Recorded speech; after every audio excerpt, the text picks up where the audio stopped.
Welcome friends. In last video, we learned about an innocent child's demand toward the moon to get him seeds of moonlight so that his father comes home early and tell him fairy tales. In this video, we are going to learn second part of this poem, English workshop. And friends, if you haven't subscribed my channel yet, please subscribe the channel and press the bell icon to get notifications of all upcoming videos. Let's see some important questions. Question number 1. What does the poet wish to get from the moon and why? पोएटला चंद्राकडून काय हवं आहे आणि कशासाठी? Answer. The poet wishes to get a basketful or two basketful seeds of moonlight. त्याला चंद्राकडून एक टोपली किंवा दोन टोपलीभर मूनलाईटची सीड्स हवे आहे. कशासाठी? As he wanted to sow them on sides of the darkened road so that his father comes home early. त्याला ते सीड्स डार्कन रोडच्या साईडला लावायचे आहे जेणेकरून त्याचे वडील रात्रीला लवकर घरी येतील. Question number 2. Why is the road from the city to the village dangerous? तो रोड सिटीपासून ते गावापर्यंत डेंजरस आहे. का डेंजरस आहे? Answer. The road from city to village is dangerous as it is full of snakes and scorpion. आपण कवितेमध्ये पाहिलेलंच आहे की तो रोड अंधारा आहे, अंधारलेला आहे. त्या रोडवर उजेड नाही आणि त्यातच भरपूर स्नेक्स आणि स्कॉर्पियन्स त्या रोडवर असतात आणि म्हणून तो रोड डेंजरस आहे. Next question. Why does the poet want his father home early? पोएटला त्याचे वडील घरी यावे, लवकर घरी यावे असं का वाटतं?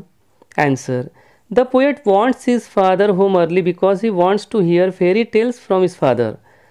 कारण त्याला त्याच्या वडिलांकडून फेरी टेल्स परीकथा ऐकायच्या आहे.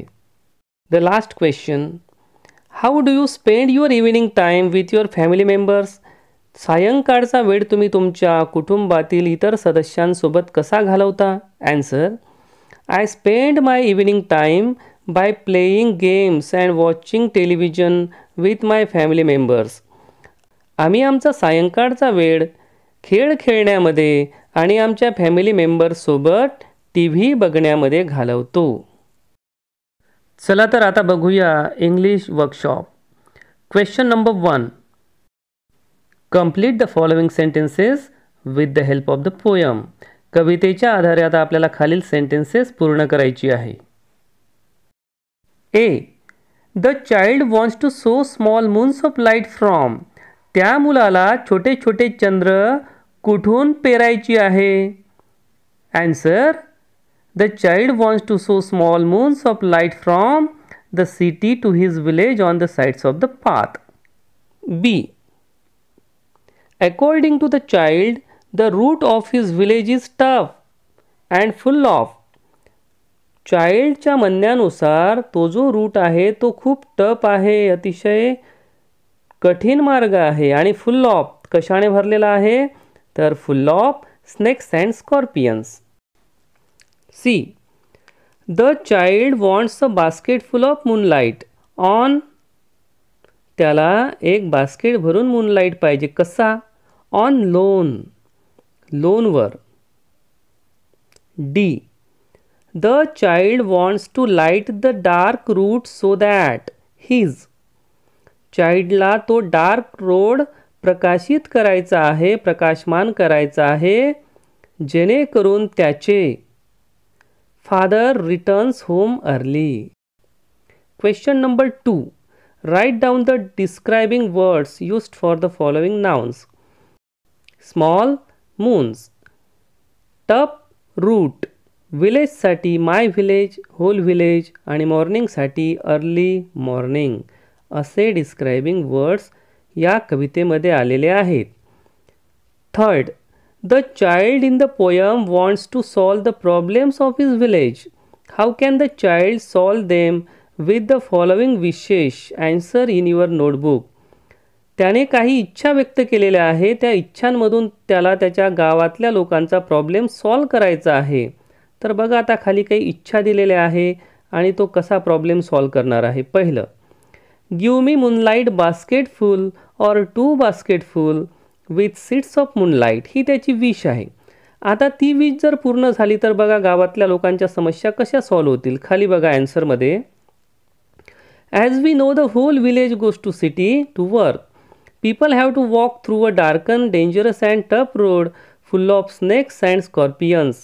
If the child gets seed of moonlight, he will sow them on the sides of the road, which will light up the road, and thus the people will reach to their homes early without risk of their lives. तर अशा प्रकारे जर बास्केटफुल moonlight मिळाला तर गावातल्या लोकांची समस्या solve होणार आहे, अंधारलेला मार्ग प्रकाशित होणार आहे आणि सर्वच लोक आपापल्या घरी रात्रीला लवकर घरी येऊ शकतील.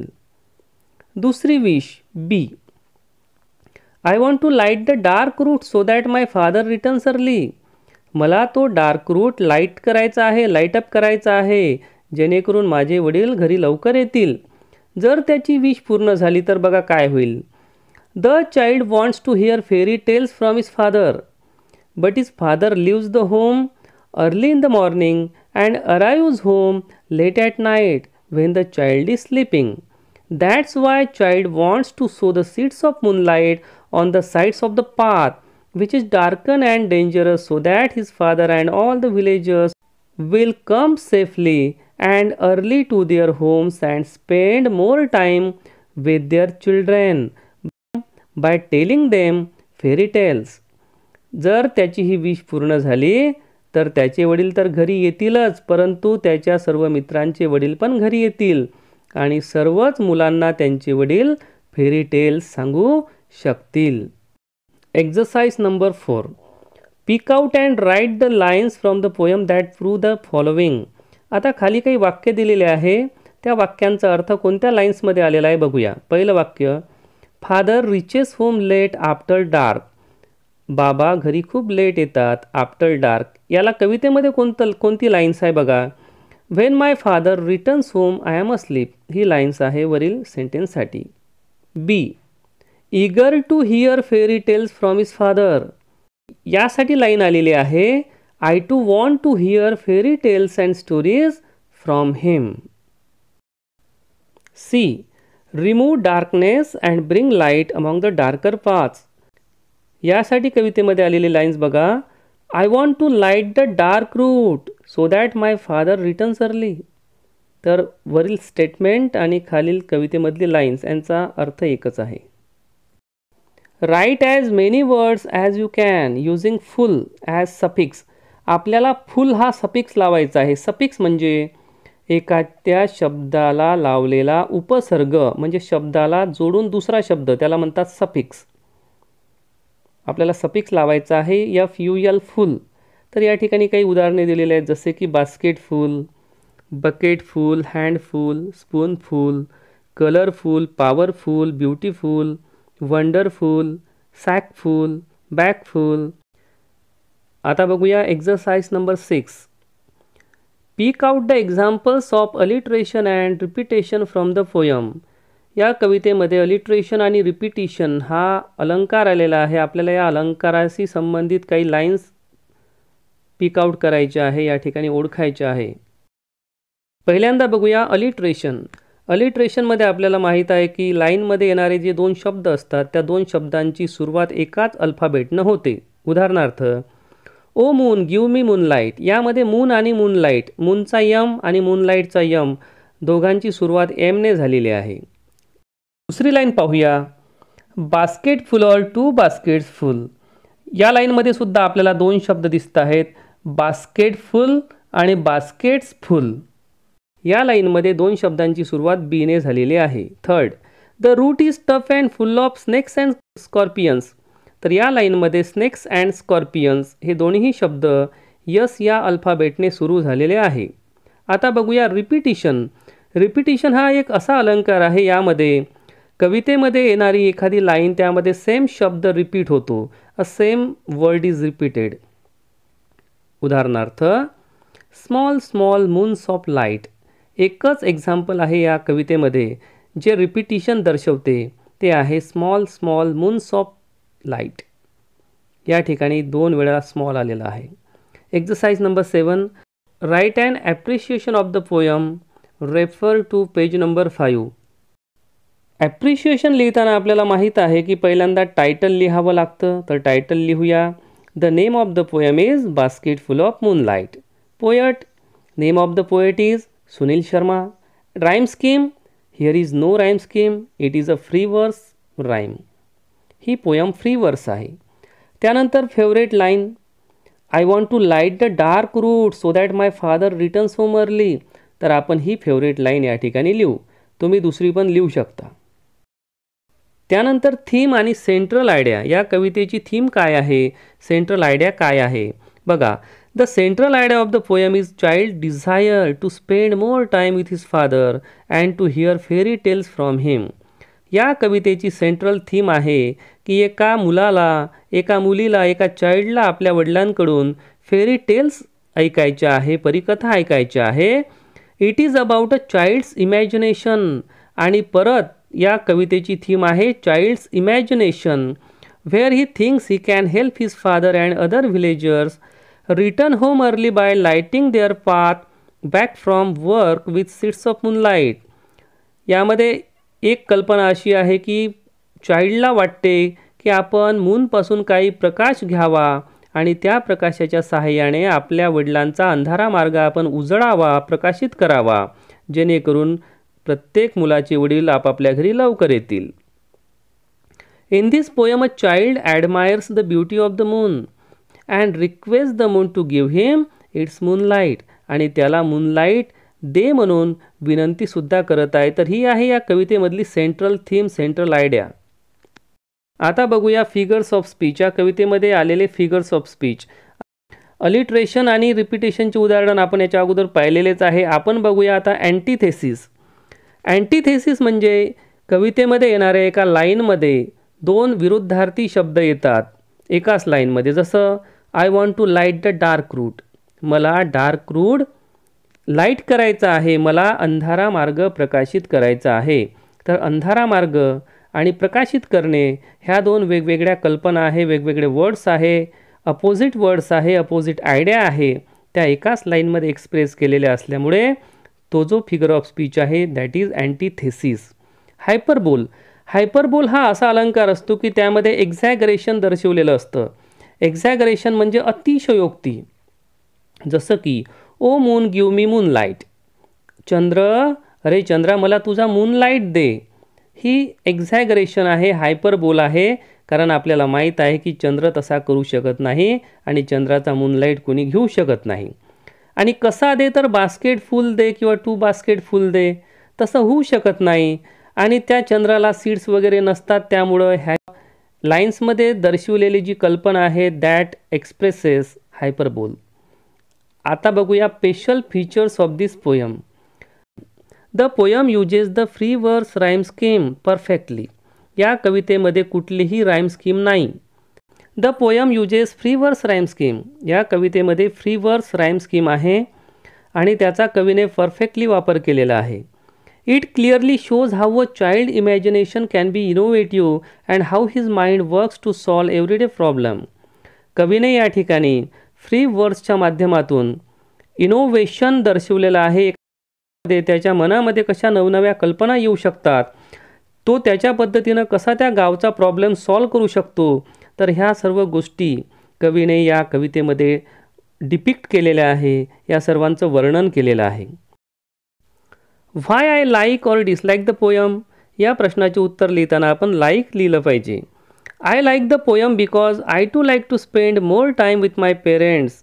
मला ही कविता यासाठी फार आवडली कारण मलासुद्धा वाटते की मी सुद्धा माझ्या आईवडिलांसोबत जास्त वेळ घालवावा. I also like the imagination of a child to solve the problem of his father and villagers by sowing seeds of moonlight in the sides of the darkened path. Exercise number 8. Write an imaginary letter to the moon. चंद्राला एक imaginary पत्र लिहा आणि points बघा. Sign of beauty, symbol of joy, infinite pleasure, urge to compose poems, songs, music. या पॉईंटचा आधार घेऊन आता आपल्याला एक पत्र लिहायचं आहे. बघा पत्र. Dear moon, when I look at you I feel very happy as you are so beautiful. Your glow is heart touching. You inspire me to walk in the darkness. When I look at you, I think as if you are my friend and you are walking along with me as a companion. You give me infinite pleasure. You are symbol of joy as everybody feels joyful watching you. You never disappoint anybody. Many composed songs, poems in praise of you. I too wish so. Today, I am requesting you to give me some moonlight so that my life will fill with happiness. As darkened road will be lit up and my father will reach home early. I would pass some time with my father and I would hear some fairy tales from my father. Please, moon, give me some moonlight. Help me and my villagers. Glow for long time as it is and be happy and always make us happy too. Exercise number 9. आता आपल्याला खाली काही points दिलेले आहे. त्या पॉईंट्सचा वापर करून आपल्याला काही सेंटेन्सेस बनवायचे आहे. त्या सेंटेन्सेसमधून आपल्याला आपल्या गावातील लोकांना काही फायदा व्हावा या उद्देशाने काही इच्छा व्यक्त करायची आहे. तर बघूया आता काही वाक्य ज्यामध्ये आपल्याला दिसेल लिस्ट ऑफ विशेष. I wish everybody should have great respect for one another. I wish people should stop throwing garbage on the street. I wish people should share their knowledge, happiness and sorrows to others. I wish everyone should talk to each other in a polite manner. I wish people should help others. I wish everybody in the village should be of cooperative nature. I wish people communicate properly with one another. Exercise number 10. Compose imaginary poetic lines. बघा आता पहिली line दिलेली आहे आणि आपल्याला आता पुढे त्याला वाढवायचं आहे. Sowing the seeds of moonlight. पुढे My father would come soon as the path is bright. Moonlight आणि bright आपण या ठिकाणी रायमिंग वर्ड्स पण ॲड केलेले आहे. Second line. Travelling among the stars in a galaxy. ही आहे आपल्याला दिलेली line. Travelling among the stars in a galaxy आपण पुढे वाढवलं. I would go beyond the sun so fast without any means or taxi though the universe so vast. आणि याही ठिकाणी आपण एक रायमिंग स्कीम देण्याचा प्रयत्न केलेला आहे. गॅलेक्सी, टॅक्सी, फास्ट, वास्ट असे रायमिंग वर्ड्स आपण या ठिकाणी वापरलेले आहे. तर विद्यार्थी मित्रांनो, या ठिकाणी आपण इंग्लिश वर्कशॉप पूर्ण केलेला आहे. जर तुम्हाला हा व्हिडिओ आवडला असेल तर नक्कीच लाईक करा, आपल्या मित्रांना शेअर करा आणि या चॅनलला सबस्क्राईब करायला मुळीच विसरू नका. Thank you very much for watching this video.